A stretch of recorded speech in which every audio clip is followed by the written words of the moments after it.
Amém?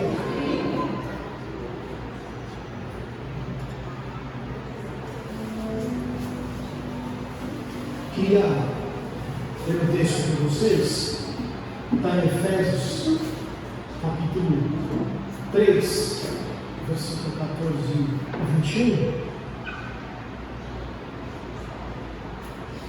Efésios, capítulo 3, versículo 14 a 21.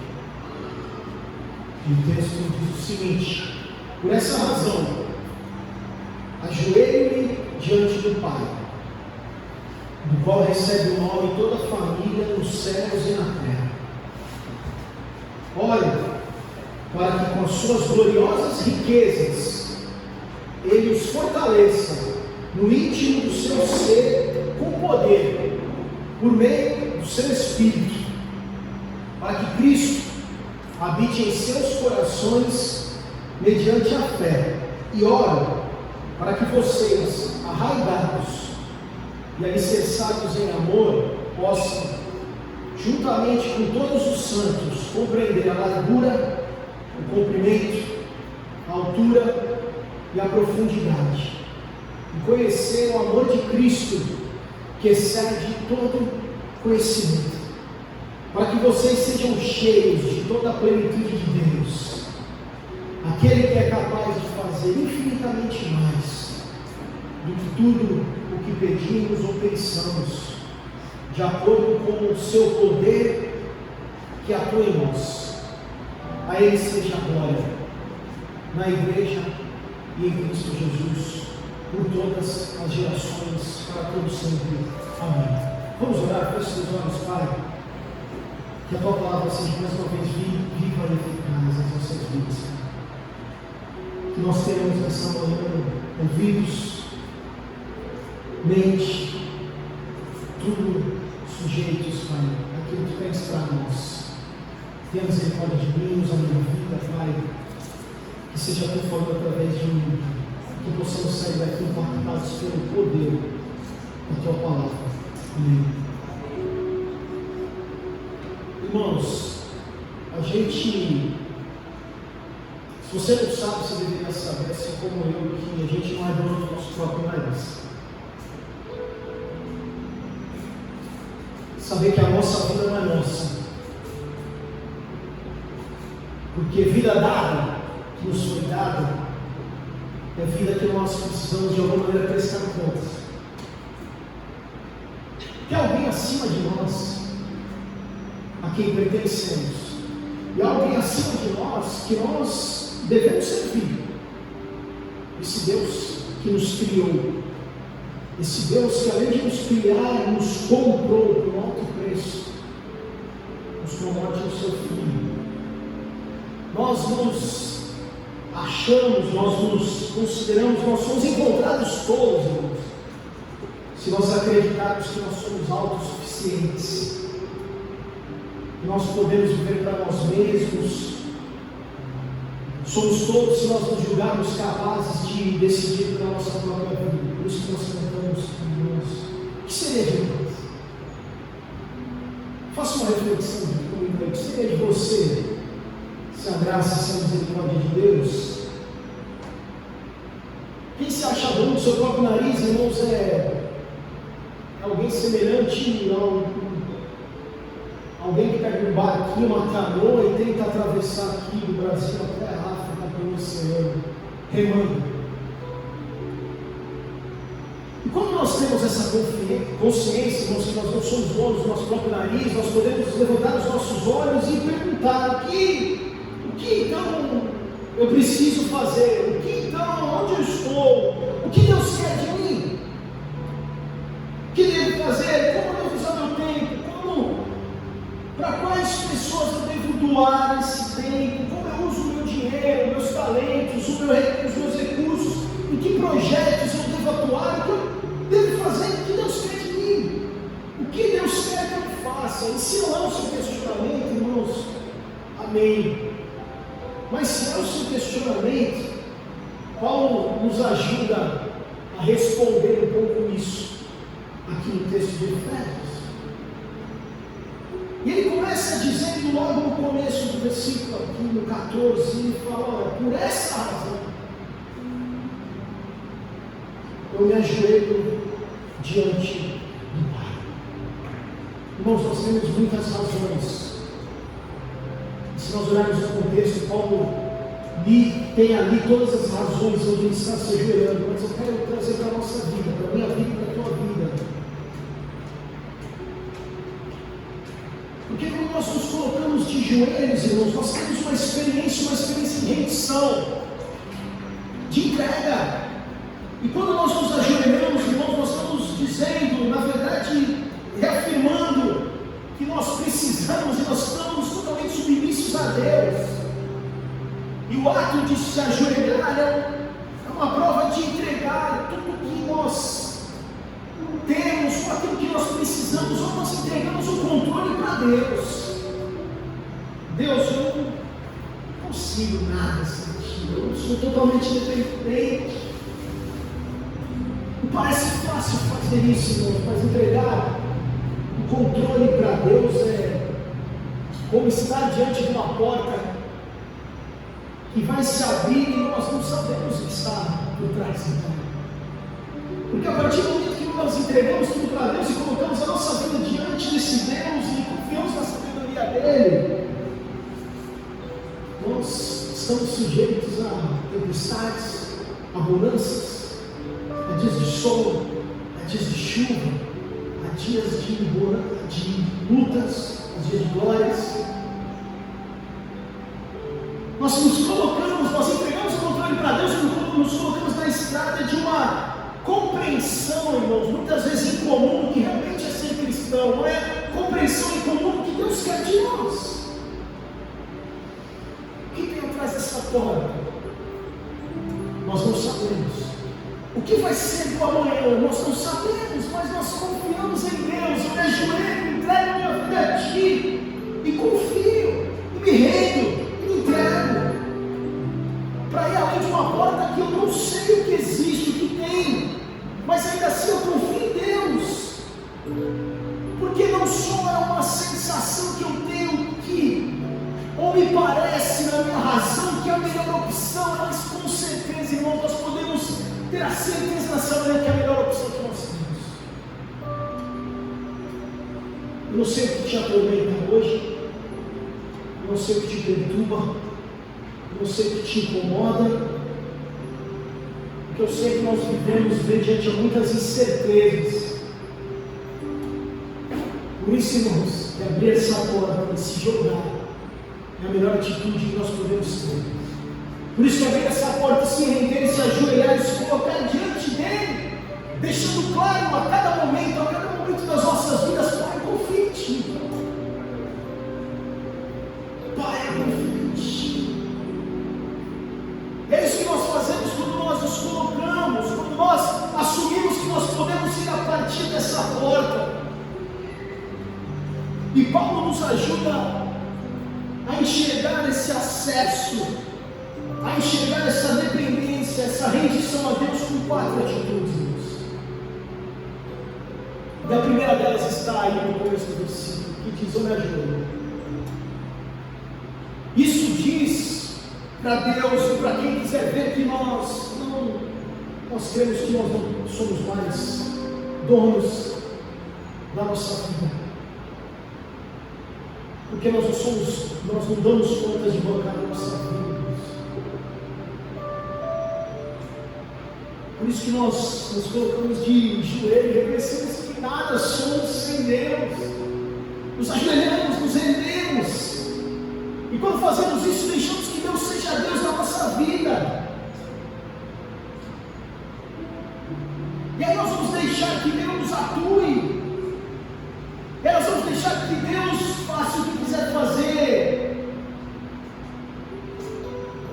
Nós vamos deixar claro que se alguma coisa está em mim, boa, pertence a Ele. Se alguma capacidade em mim é dele, não me é inerente, não me foi dada. De alguma maneira nós somos afetados, tocados, influenciados por esse Deus.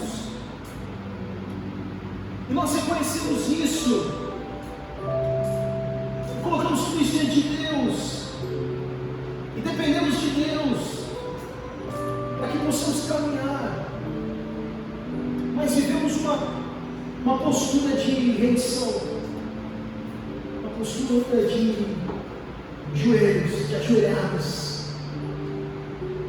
Porque Paulo diz na continuidade do texto que para que com as suas gloriosas riquezas, Ele nos fortaleça no íntimo do ser com poder, no íntimo do seu ser com poder, por meio do seu Espírito. Paulo pede para que com as gloriosas riquezas, Deus dê força a nós, mediante a ação do Espírito Santo, que habita em nós. E para que eu esteja, ajoelhado, rendido, para que eu deixe que esse Espírito Santo atue em mim, para que eu possa viver todas essas certezas e tudo mais, nós precisamos viver e ter um relacionamento com Ele. Porque quando nós nos colocamos diante do joelho e pedimos que Deus cuide de nós, seja soberano, nós podemos e devemos ser fortalecidos pelo Espírito. E se tem algo que nos afeta, irmãos, que seja o poder do Espírito Santo, que seja o Espírito Santo de Deus. Nos rendemos, nos colocamos de joelho para que Deus seja o Senhor das nossas vidas, para que Deus faça o que quiser em nós. Que o Espírito Santo tome as nossas vidas, que tenha liberdade, porque nós estamos rendidos, ajoelhados, desejando a presença, desejando o agir. E essa é a primeira atitude, irmãos, nós nos ajoelhamos. E a segunda atitude, Paulo diz que ele ora para que nós, para aqueles que estão lendo a sua carta, possam compreender. Porque essa experiência de ser tocado e afetado pelo Espírito Santo, irmãos, muitas vezes é além do entendimento, é além do conhecimento, é algo lá de dentro. É algo que nós não sabemos explicar, mas nós precisamos compreender, porque é esse Espírito que pode nos afetar, para que o fruto desse Espírito seja uma realidade em nós, para que nós possamos viver uma vida guiada pelo Espírito de Deus, compreendendo que Ele é Senhor e Deus das nossas vidas. E se nós procurarmos o significado de compreender, irmãos, um deles disse que compreender é alcançar com inteligência. Nós precisamos, irmãos, ser inteligentes suficientes para compreender. Sermos suficientes, inteligentes suficientes para enfrentarmos todas as incertezas que estão diante de nós, as dificuldades da vida, guiados pelo Espírito Santo, que testifica com o nosso Espírito. E se nós compreendermos, irmãos, que o melhor lugar que nós podemos estar é diante dele, ajoelhados, nós vamos sim viver de joelhos rendidos, entregando o controle para aquele que é o melhor plano de Deus, para pilotar as nossas vidas, para quem tem o melhor futuro para nós, aquele que é realmente soberano sobre todas as coisas, que nada foge ao seu olhar, ao seu controle. Como eu usei o exemplo de uma porta, nós não sabemos o que tem por trás dessa porta, mas nós entramos com a certeza que Ele nos guiará, que nos conduzirá. E muitas vezes vai ser difícil entender. Então Paulo ora para que a gente possa ser ajudado nessa compreensão, para que a gente possa ter a consciência que é a melhor atitude que nós podemos ter, nos rendermos, nos ajoelharmos e compreender o que Deus tem para nós. E quando isso vir a ser realidade nas nossas vidas, afetados pelo Espírito Santo, rendidos, para que realmente Deus seja Senhor e faça o que quiser, então nós vamos ver o fruto do Espírito claramente em nós. E aí muitas vezes, irmãos, com essa compreensão, com essa rendição, muitas vezes a gente não vai entender o que está acontecendo, a gente não entende porque alguém vai pisar no nosso pé e a gente vai, em vez de dar um tapa, dar um beijo. Porque muitas vezes quando alguém xingar a gente vai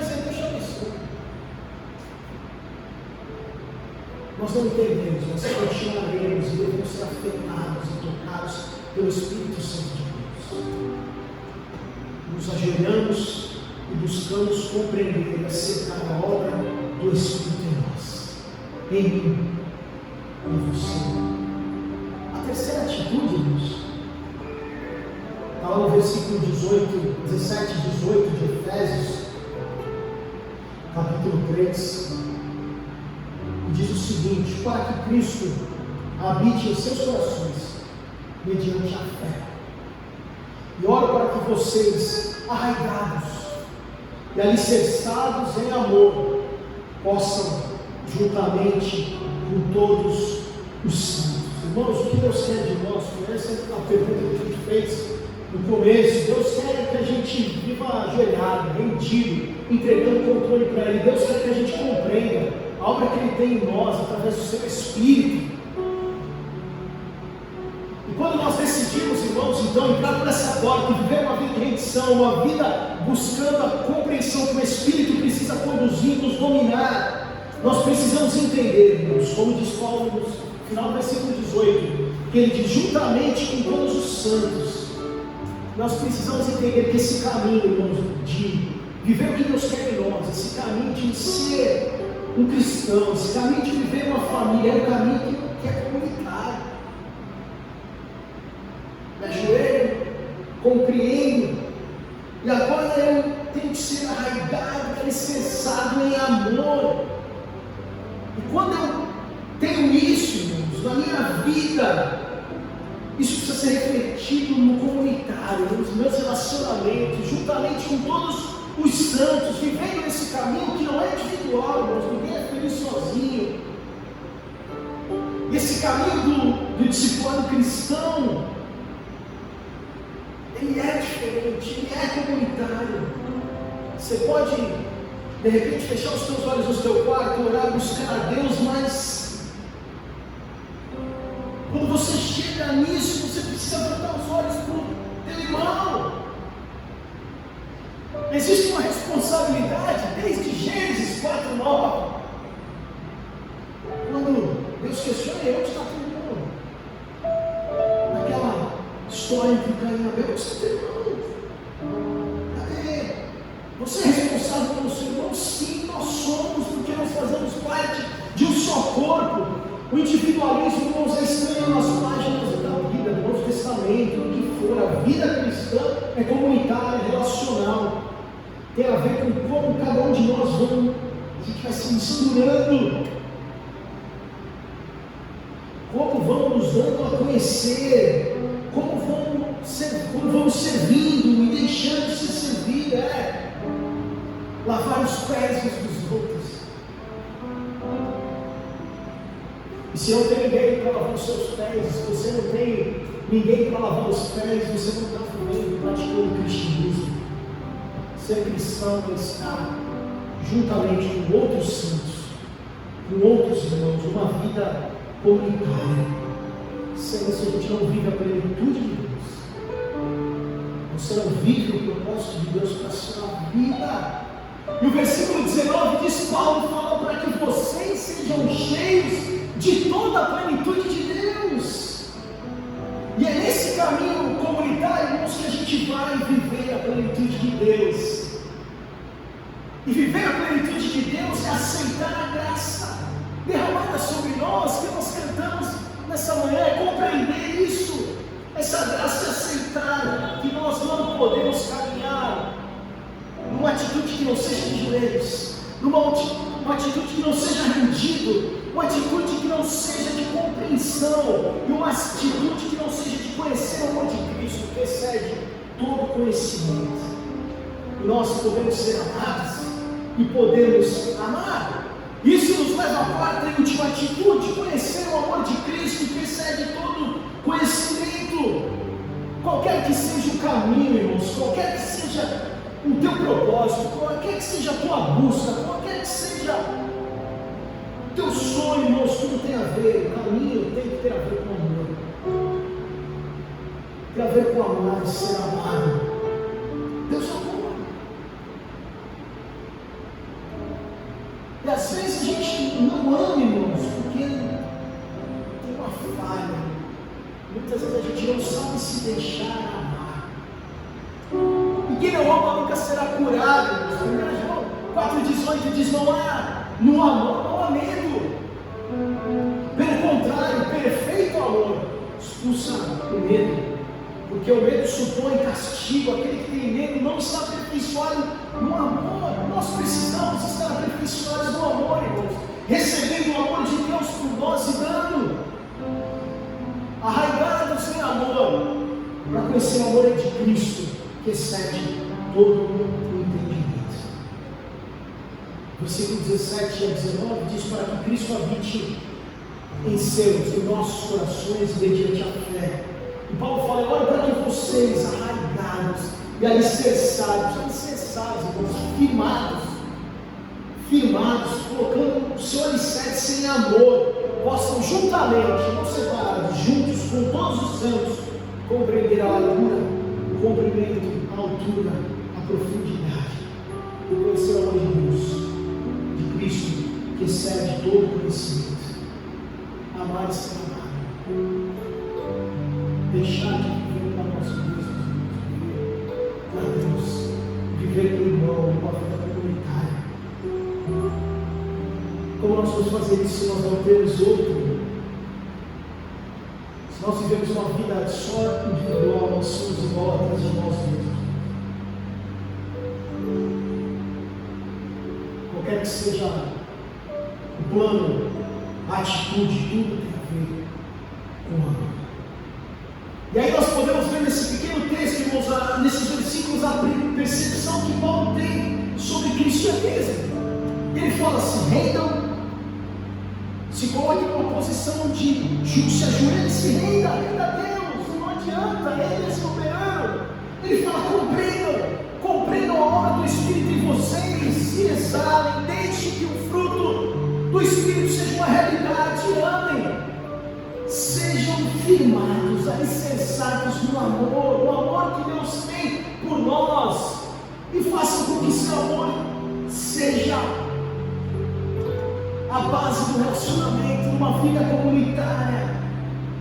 Nós começamos essa mensagem nos perguntando o que Deus quer que eu faça. E a resposta que eu encontrei, irmãos, é que Deus quer que a gente se renda. Isso significa que a gente precisa parar de lutar. E a gente precisa aceitar aquilo que Deus tem para nós. Deus quer que a gente também compreenda. Por mais difícil que seja, que a base dos nossos relacionamentos é amor. Só amor. Nada além de amor. Ele quer que tudo seja regado por amor.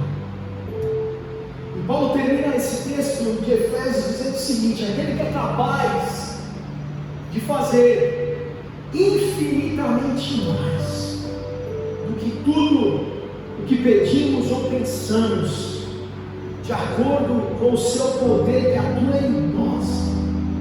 A Ele seja a glória na igreja e em Cristo Jesus por todas as gerações, para todos sempre. Amém. Irmãos, não há outra maneira para que Deus seja louvado, a não ser que nós vivamos de joelhos, rendidos. Porque quando nós fazemos isso, Ele se fará Deus nas nossas vidas.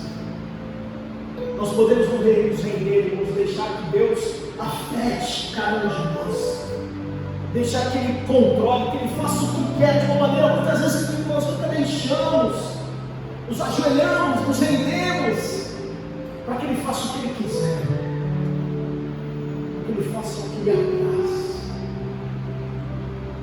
Talvez isso nos dê um medo, talvez isso nos deixe preocupados. O que Ele vai fazer? Que coisas são essas? O que Ele vai colocar? O que Ele vai tirar de mim? Ou o que Ele vai prometer na minha vida? E o conselho para nós é: não importa, ajoelhe-se, se renda. Eu não consigo explicar, nós não vamos entender. Mas a minha reflexão com você essa manhã é que nós possamos ficar de joelhos na presença de Deus,